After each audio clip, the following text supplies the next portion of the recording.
소방기술사 완주하기 관련돼서 오늘 좀 말씀을 드리고자 합니다. 30분 정도 짧게. 먼저는 뭐냐면은 우리가 매일 아침에 조깅 하잖아요. 하면 좋죠. 그리고 영단어 하나씩 외우면 좋다고 하죠. 자, 근데 100명이 신년 계획할 때 다 세우면 돼, 그죠? 근데 다 못하죠. 왜 못할까요? 저 대학교 때 교수님이 그랬거든요. 개론할 때 완전 정 교수님이 맨날 욕하면서 이 새끼들 이러면서 공부 너무 안 한다고 막 하루에 하나씩 영어 단어 외우라고. 그러면은 뭐 1년에 365개다 막 이러면서, 그죠? 그러면 되게 있어 보이잖아요. 근데 모두 그거 들으면서는 공부를 해야겠다 그래도. 그 다음날 안 해요, 그죠? 왜 안 할까? 그래서 우리가 이제 소방기술사를 짧으면 2년, 길면 4년이라 그랬습니다, 그죠? 그 안에 따는 게 제일 좋고. 요거를 사실은 맨 처음부터 저희가 모집 공고 때 근데 요거 선생님 이거 들으시려면 최소 4년 들으셔야 돼요 라고 하면 아마 입학률이 한 절반으로 떨어질 겁니다, 그죠? 근데 다들 알고는 계세요. 알고는 계신데 그걸 막 대놓고 광고하면 안 오겠죠? 네. 왜냐하면은 시작하기도 전에 내가 못할 거다라고 생각을 하니까. 아니면은 그러기엔 나한테 너무 큰 수고가 따를 것 같다, 내 인생에 라고 생각을 하시니까요. 일단은 여기 오신 분들은 절반은 성공입니다, 그죠? 절반은 성공이고 시작이 반이니까요. 네. 그러니까 반은 성공하셨는데 그럼 이제 완주를 해야 되지 않겠습니까?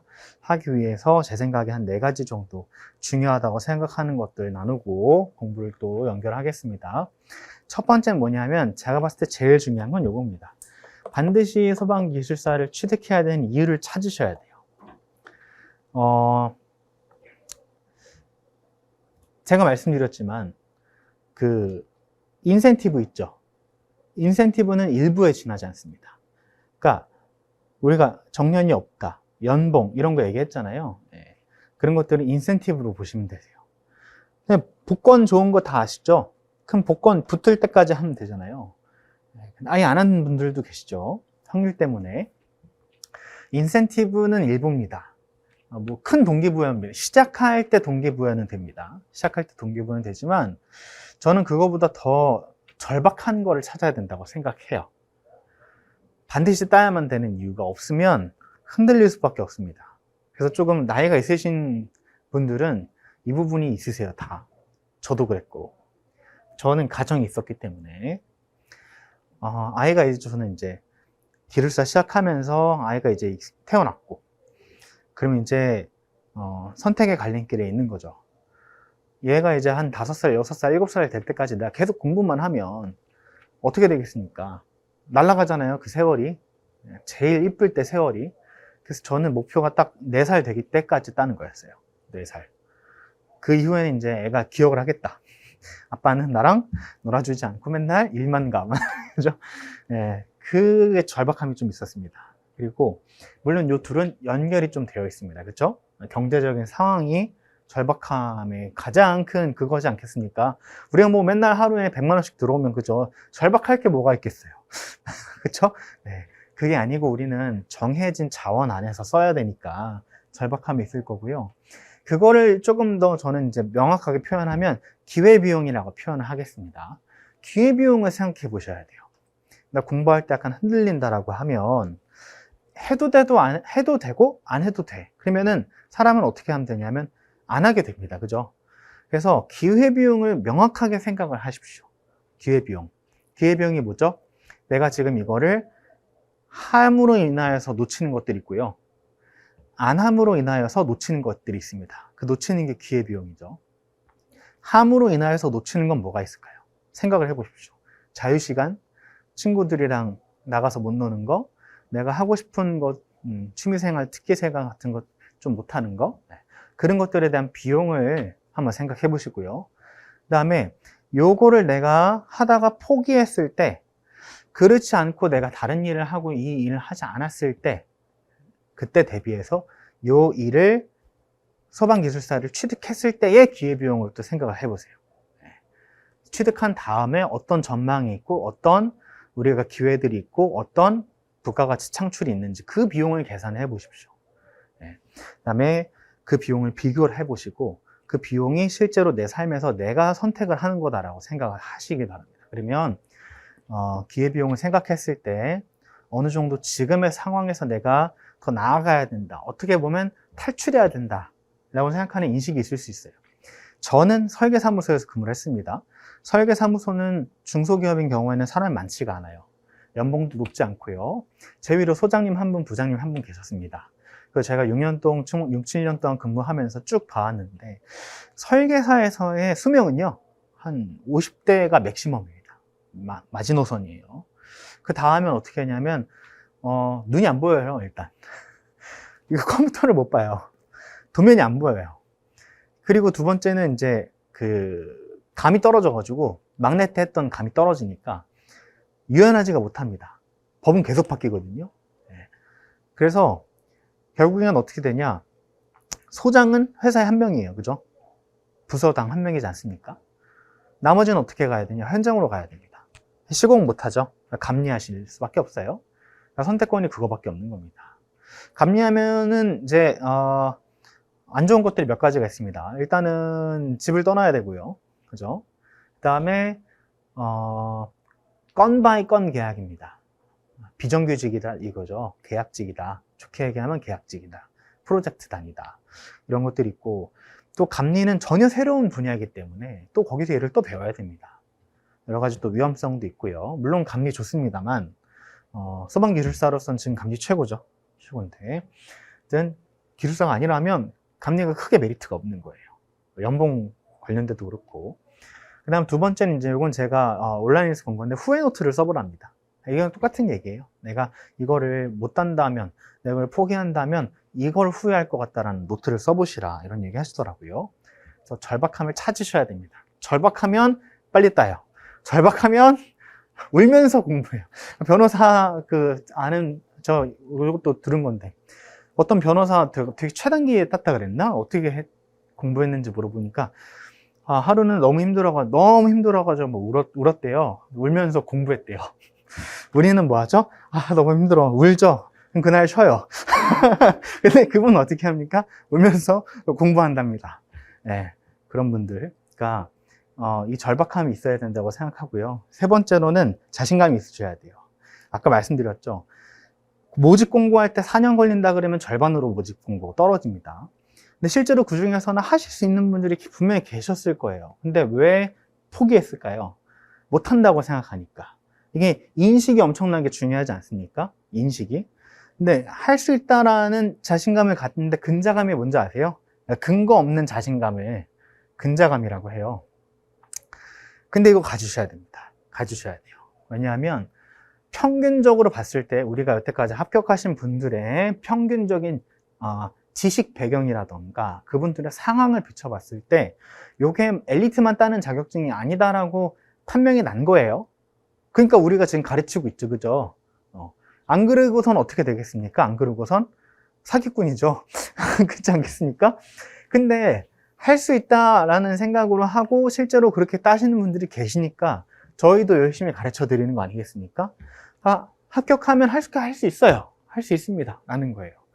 그러면 이걸 이제 구체적으로 해서 제 생각입니다. 이건 40대 이상 되시는 분들이 여태까지 살아오셨던 그게 있으시잖아요. 삶의 어떤 경험들이 있으시잖아요. 어떤 문제가 있었을 때 내가 이걸 헤쳐나간 방법이라던가 이게 회피일 수도 있고 노력한 걸 수도 있고 요령일 수도 있는데 이 세 가지를 결합한 그죠? 우리가 이 큰 산을 봤을 때 회피해야 할 부분은 회피하고 가야 될 부분은 가야 되고 노하우를 살려서 했을 때 지금까지 경험을 자산으로 해서 자신감을 꼭 찾으시고요. 할 수 있다는. 두 번째, 젊으신 분들은 그냥 못할 게 없다고 생각하십시오. 내가 지금 기술사를 따든 변호사가 되든 판사가 되든 변리사를 하든 의사를 하든 한의사를 하든 지금 내가 인생을 리셋하고 다시 시작한다고 하더라도 내가 40대 미만이면 아직도 40년 남았는데 그죠? 10년 공부해서 못할 게 있겠습니까? 없죠. 없죠. 그렇으니까 지금 젊음을 토대로 무조건 할 수 있다고 생각하십시오. 왜냐하면 손해볼 게 없습니다. 기회비용은요, 율로 갈수록 커져요. 젊을수록 기회비용은 굉장히 커집니다. 당연하죠. 젊을수록 가능성이 있는 거고, 더 일찍 합격했을 때 비용은 굉장히 커지는 겁니다. 꼭 기억하시고요. 그 다음에 저는 이제 유튜브에 여러 가지 소방기술사 말고도 여러 가지 기술사분들이 유튜브 하시는 거 많이 있으세요. 이런 거 기술사 브이로그라고 치셔도 되고, 아니면 기술사라고 치셔도 여러 가지 기술사분들이 자기의 경험이라든가 올려놓으신 것들이 있습니다. 이런 거 좀 보시면 좋을 것 같으세요. 두 번째는 뭐냐면, 첫 번째는 뭐였죠? 첫 번째는 완주해야 될 이유를 찾으라라는 거고요. 두 번째는 공부가 습관이 돼야 됩니다. 조금 이제 허탈하실 수도 있어요. 이게 공부를 너무 어렵게 생각하시면 안 됩니다. 네. 그럼 습관이 되게 하는 방법은 뭐냐면 일단 주변한테 알려야 돼요. 나 공부 시작한다. 나 요즘에 이거 공부하고 있어. 그게 뭔데? 라고 할 거예요. 그냥 소방 분야에서 자격증 제일 높은 거야. 이렇게 얘기하시면 되겠죠. 그럼 오 대단하다. 소방관 되는 거니? 라고 할 거예요. 그럼 그건 소방 공무원이고 그거 말고 또 따로 있어. 소방 기술사라고. 그렇구나. 네. 아는 분들이 주변에 생각보다 많아요. 나이가 있을수록 많이 아세요. 많이 들어보신 거예요. 그러니까 실제로 이게 우리가 살 닿고 살면서 필요한 자격증이라는 거 아시는 분들이 많으세요. 그래서 알게 하면 공부하게 되었습니다. 몰래 공부하시는 분들 몰래 포기하려고 그러는 거예요. 그러니까 우리는 일단은 많이 알게 하시고 계속해서 주변에서 물어보게끔. 공부하고 있니? 공부하고 있니? 제가 하는 건 잔소리잖아요. 엄마가 하는 것도 잔소리잖아요. 친구가 하는 건 뭐예요? 걱정이잖아요. 그렇지 않습니까? 이렇게 하시고, 두 번째는 이게 습관이 되려면, 이게 맥스웰 몰츠라는 사람은 환자들 있죠. 팔이 절단됐다거나 이 사람들이 이 절단된 팔이나 절단된 신체 기관을 적응하려면 평균 21일이 걸린답니다. 네. 그러니까 뭐냐면 무의식적으로, 그죠? 이게 무의식적으로 이제 익숙해질 때까지 21일 걸린대요. 그리고 제인 워들이라는 이제 영국 교수는 자기가 이제 반사적으로 행동하는, 그죠? 습관이 된 거죠. 그러면 종소리 땡 들리면 침 흘리면 뭐예요, 그죠? 네, 그죠? 그것처럼 반사적인 행동 습관이 평균적으로 하니까 66일 정도 있답니다. 그러니까 66일 동안 꾸준하게 하시면 그때부터는 뭐예요? 내가 이거를 힘든데 억지로 해야 된다는 그 노력이 없어지는 거예요. 이해가 되셨죠? 그 2달입니다. 2달. 사람마다 좀 다르긴 하지만 노력하는 시기가 분명히 있기 때문에 이 정도까지는 쭉 노력하시고, 두 번째는 뭐냐면 습관이 되기 전까지는 막 뛰어나가지 마십시오. 제가 이제 첫 시간에도 말씀드렸었는데 기술사 시험 10,000계단 올라가는 거랑 같다라고 말씀드렸죠. 그래서 내가 할 수 있는 분량만큼 하시면 됩니다. 왜냐하면 이걸 완주하는 게 중요한 거지, 이걸 얼마만큼 빨리 하냐는 좋지만 그러다가 넘어질 수 있기 때문에 넘어졌다가 아예 회복 못하는 경우가 생겨서 일단 습관이 돼야 됩니다. 습관이 돼야 작은 산을 올라야 더 큰 산을 오를 수 있는 거고요. 속도를 반드시 조절하시고요. 쉬는 거 중요합니다. 저는 쉴 때는 그냥 푹 쉬었어요. 한 3일. 그 다음에 옆에 사람 뛰는 거를 자꾸 보지 마십시오. 보지 마세요. 그거랑 비교하시면 안 돼요. 그거랑 비교하는 게 아니라 이건 나와의 싸움이라서 내가 짜놓은 계획이랑 내 지금 행동과를 비교하셔야 되지, 저 사람은 그 소방학과 전공이에요? 아니면 기술사가 하나 더 있어요? 자연스럽게 우리는 이 사람들이랑 비교하게 돼 있어요. 내 답안지, 내 공부량, 내 서브노트, 그죠? 내 실력. 비교하게 되어 있지만, 그렇다 그래서 이 사람들이 빨리 나가고 제가 늦게 나가고 이런 시험이 아니거든요. 그리고 이 사람들 따라간다 그래서 우리가 따라갈 수 있는 것도 아니에요. 우리는 일정한 계획을 세워놓고 이 소방기술사라는 어느 정도의 공통적인 실력 위에 올라가기 위해서 계획을 짜야 됩니다. 그 계획 안에서 내 계획과 내가 세운 계획과 내 행동을 비교하시고 남이랑 비교하지 마십시오. 조급해지고요. 포기하게 돼요. 난 못해 이렇게 생각하는 얘기인가요? 그렇게 생각하지 마십시오. 그래서 계획을 세우시고 계획 안에서 움직이세요. 계획 안에서. 저희는 한 3년 정도 본다 그랬는데 지금 평일반 한 2년 정도 보면 회독 2번 하는 데까지가 한 8개월, 그 다음에 심화반 해가지고 서브노트 완성하고 회독 2바퀴 또 하는 것까지가 한 8개월, 그 이후에 연구반 들어가서 연구반 답안 작성하고 이 정도 거시적인 틀을 만드세요. 거시적인 틀을 만드시고 그 계획 안에서 조급하지 말고 자신의 속도에 맞춰서 움직이시고 이것도 너무 짧다, 타이트하거나 하면 조정하시면 됩니다. 조정하시면 돼요. 자, 그 다음에 보상 중요합니다. 보상. 근데 보상이 꼭 이제 그런 거 있죠.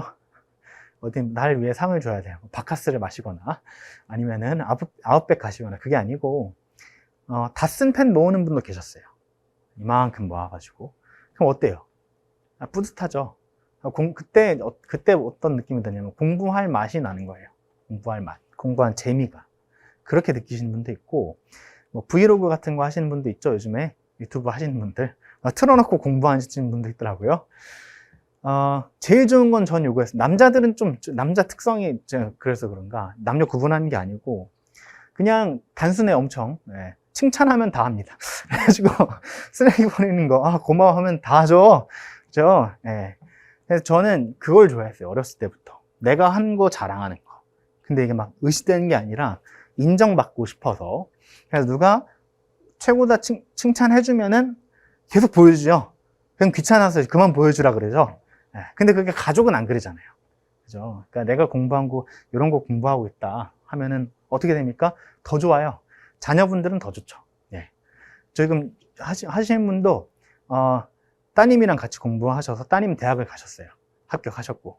이제 기술사님만 소방기술사 합격하시면 되거든요. 네, 그런 분 한 분 계시고. 약간 그 시너지가 있습니다. 자녀분들이랑. 그러니까 나의 아버지, 어머니가 이런 것들을 공부하신다라고 하면 자녀도 열심히 공부합니다. 마찬가지로 이런 것들을 좀 가족들한테 보여주고 인정받으면 그게 보상입니다. 계속해서 공부해야 되는 이유기도 하죠. 자, 그 다음 세 번째 큰 건 뭐냐면 계획적으로 바라보라. 아까 제가 말씀드린 요건데 연간 계획을 세우십시오. 그리고 계획 안에서 내가 잘 가고 있는지만 체크하시면 돼요. 그 계획이 짧아도 되고 길어도 되는데 너무 내 능력치 바깥으로 짧게 하시면은 그럼 어떻게 되냐면 목적이 상실되시니까 내가 이룰 수 있는 틀 안에서 잡으시고 항상 플러스 알파 여유치가 생길 거라는 걸 생각을 하십시오. 더 길어질 수 있다라고 생각하시면서 대신에 반드시 계획을 세우고 이 계획 안에서 움직이십시오. 그것만 착실히 하시면 돼요.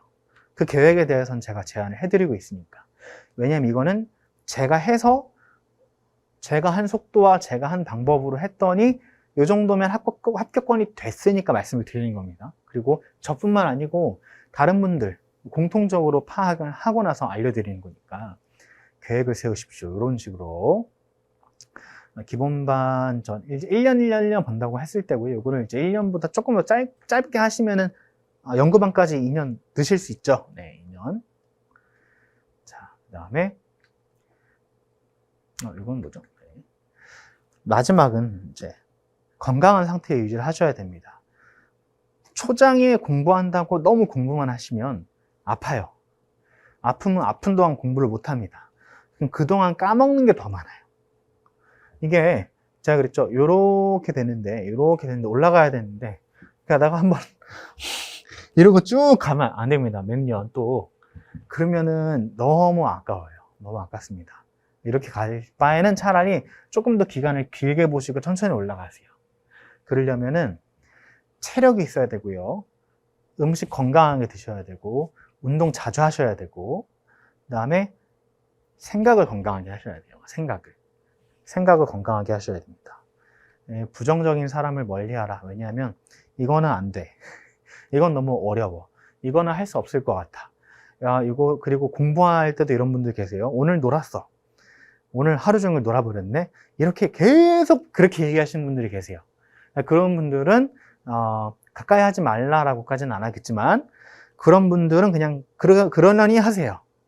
나도 그래도 되지라고 생각하지 마시라 얘기예요. 계속해서 긍정적으로 생각하시고 에너지 넘치는 생각을 하시고 파이팅 하시고 계속해서 내 페이스를 유지하시는 게 제일 중요합니다. 이거는 공부뿐만이 아니에요. 그죠? 뭐 국가대표든 무슨 일 빼고 다. 그죠? 일은 뭐예요? 돈 벌려고 하는 거죠? 말고 이런 어떤 성취를 요하는 것이라면 전부 다 마찬가지죠. 그래서 이런 것들을 반드시 기억을 하셨으면 좋겠습니다. 운동을 조금 꾸준하게 하실 필요가 있으세요. 너무 사무실에만 앉아있는 분이시라고 하면은 건강이 안 좋아지셔서 중간에 쉬시는 경우가 많거든요. 그리고 너무 무리해서 공부하지 마시고 본인 컨디션을 본인이 아시니까 조절해 가시면서 하시라 얘기입니다. 이렇게 4가지 정도 있습니다. 이 4가지를 잘 생각하셔서 결국에는 이제 그 궤도 안에, 안정적인 궤도 안에 들어오시는 게 좋을 것 같아요. 마지막으로 하나는 슬럼프에 빠질 때, 이건 제가 여기다 안 적었네요. 곡선이 이렇게 되죠? 배웠어요. 재밌다 하다가 이렇게 되죠. 이때가 언제입니까? 하다가 이게 이제 내 능력치를 벗어난 거예요. 진도는 계속 가죠. 그러니까 자신감이 이렇게 하락한다고요. 여기서 끝내면 안 돼요. 이건 이제 실제로 이제 연구된 그거거든요. 이렇게 가서 계속 공부한 사람은 이렇게 올라간대요. 올라간답니다. 실제로. 여기가 슬럼프죠. 슬럼프 때 내가 못해, 몰라, 그 다음에 난 할 수 없어 라고 생각하시면 안 되고, 이때가 언제냐면 내가 모른다는 거를 아는 거예요. 이거를 알아야 내가 어떤 부분을 보완해야 되는지를 알아요. 그냥 막 달리는 경우가 있습니다. 자기 반성 없이 막 달렸는데 피드백이 안 와요. 점수가 안 오른다 이거죠. 그렇게 물어보시는 분들 계세요. 제가 한 4년 공부했는데 왜 이렇게 공부가 안 될까요? 왜 이렇게 점수가 안 오를까요? 그분들은 진짜 문제예요. 그분들은 본인이 뭐가 부족한지 모르시는 거야 아직. 아시겠죠? 슬럼프에 왔다는 건 뭐냐면 내가 여기까지 가야 되는데 내가 아직 여기구나 라는 걸 알잖아요. 그죠? 그럼 이제 뭘 해야 될지 알겠네요. 차근차근히 해나가시면 돼요. 그러면 결과적으로는 영구적으로 체득되는 영역으로 갈 수밖에 없어요. 시험도 마찬가지입니다. 시험 봤을 때 이번에 29점 나왔어요. 그냥 아무 생각이 없어요. 다음 시험에 34점 나왔어요. 조금 올랐네? 아무 피드백 없이 그냥 계속 가잖아요. 그래서 39점, 42점 갈 수 있어요. 한 48점 갔죠? 이 다음부터 안 올라요. 왜냐? 이때 피드백이 없었어요. 무슨 피드백이 없었냐? 내가 뭐가 부족하고 어떤 공부를 더 해야 되고 어떤 식으로 공부 습관을 들여야 되고 어떤 부분에 대해서 점차적으로 더 쌓아서 보완해야겠다라는 피드백 없으면 여기서 점수 안 오릅니다. 여기까지는요 아무렇게나 해도 다 올라요. 그냥 왔다 갔다만 해도 오릅니다. 그래서 슬럼프는 되게 중요해요. 슬럼프가 있어야 극복할 수 있습니다. 그래서 슬럼프에 대신 이제 문제는 뭐냐면 정신적인 충격이 있죠. 그때 그 마인드셋을 요거를 꼭 기억하시고 4가지 기억하시고 슬럼프를 극복하실 때 내가 어느 부분을 보완해야겠다라고 생각하시고 내 속도에 맞추어서 가십시오. 이게 포인트입니다. 아시겠죠?